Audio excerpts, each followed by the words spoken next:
Hi guys, welcome back with me again in this channel. On today's tutorial, I'm going to show you how you can reverse video easily in CapCut Mobile. So first, you can just add your videos into CapCut, for example, like this. And if you want to reverse it, what you need to do is just first click on the clip on the timeline.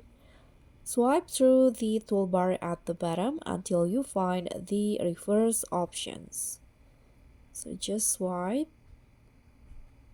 Okay, so this is the reverse option. So just tap on that and let CapCut reversing your videos. Just wait until the process is done. So it might take a while. It depends on the durations of the video itself.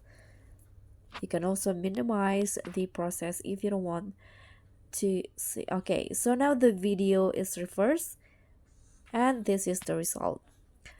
And that's all from me. Thank you so much for watching. Don't forget to like, comment, and subscribe. Also click on the thanks. Bye.